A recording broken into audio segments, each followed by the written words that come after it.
How to remove resume from ZipRecruiter. Hey everybody, welcome back to our channel. In today's video we are going to learn how we can remove our resume from ZipRecruiter, so make sure to watch the video till the end. If you applied for a certain job with a certain resume and then you want to change that resume or to remove that resume from that application, can you do it?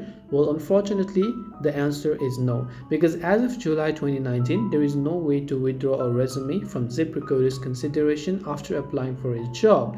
The reason this happens is ZipRecruiter actually immediately sends resume information to hiring managers and recruiters.